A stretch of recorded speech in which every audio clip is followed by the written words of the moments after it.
Hi, it's Friday evening தான். Morning வந்து நார்மலாக என்ன பூஜை செய்வோமோ அந்த விளக்கெல்லாம் ஏற்றியாச்சு. லக்ஷ்மி பூஜை வந்து மார்னிங் செய்கிறத விட ஈவினிங் செய்கிறது ரொம்ப நல்லது இல்லையா, நைட் செய்கிறது ரொம்ப நல்லது.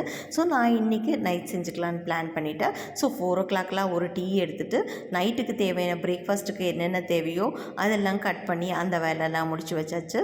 மேங்கோஸ் எல்லாம் இருந்துச்சு, அதையும் கட் பண்ணி ஜஸ்ட் அங்கே சால்ட் போட்டு அதில் மிளகுத்தூள் போட்டு வச்சுட்டா ஜஸ்ட் வேணுன்றப்ப எடுத்து சாப்பிட்டுக்கலாம் இல்லையா. அந்த வேலையை முடிச்சுட்டு அதுக்கப்புறம் ஜாராவோட கொஞ்சம் நேரம் விளையாடிச்சு. ஜாராவுக்கு ஒரு பிடிக்காத செயல் என்னென்னா, நம்ம சீப்பு எடுத்தாலே அவங்களுக்கு பிடிக்காது, அவங்களோட தலையை வாரி விட்டு அவங்களுக்கு பிடிக்கவே பிடிக்காது.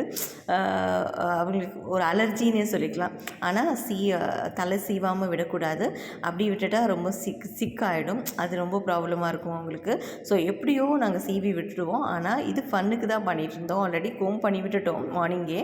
ஆனால் இப்போ ஃபன்னுக்கு சீப்பு எடுத்தால் என்ன பண்ணுறான்னு பார்க்கலான்னு சொன்ன மாதிரி ஃபன் பண்ணிகிட்டு இருந்தோம். சீப்பை எடுத்தோன்னா அவங்களோட மொழியே டிஃப்ரெண்ட் ஆகிடுச்சு.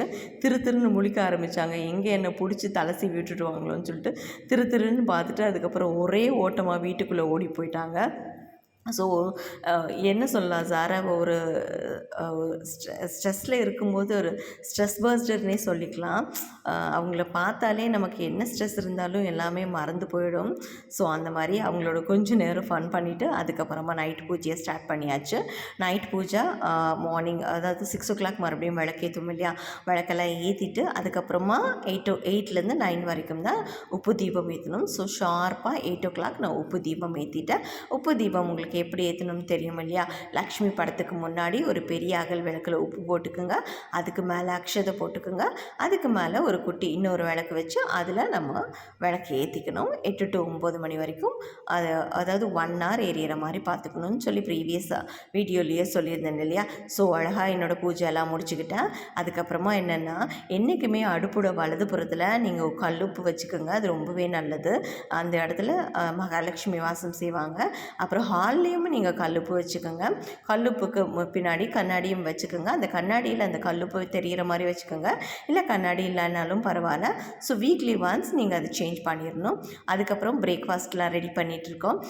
சம்மர் டேஸ் ஆயாச்சு இல்லையா, ரொம்ப வெயிலாக இருக்கும், அதாவது ரொம்ப ஹீட்டாக இருக்கும், ஸ்வெட்டிங்காக வேறு இருக்கும்.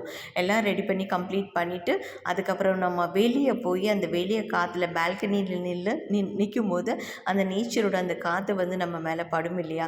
அப்படி படும்போது அதை சொல்ல வார்த்தைகளே இல்லை, அந்த மாதிரி இருக்கும். நான் ஃபர்ஸ்ட் வேலையாக என்ன செய்வேன்னா, பிரேக்ஃபாஸ்ட்டெல்லாம் கம்ப்ளீட் பண்ணதுக்கப்புறம் டக்குன்னு வெளியே போய் நின்றுப்பேன். டக்குன்னு வெளியே போய் நின்று கொஞ்சம் நேரமாக அந்த காற்றை வாங்கிட்டு அதுக்கப்புறம் தான் நான் அடுத்த வேலைக்கு போவேன். ஸோ இந்த டே எனக்கு இப்படி தான், ஃப்ரைடே இப்படி தான் போச்சு. அப்புறமா பிரேக்ஃபாஸ்ட் எல்லாம் கம்ப்ளீட் பண்ணிவிட்டு ஒரு 10:30 எல்லாம் தூங்க போயாச்சு.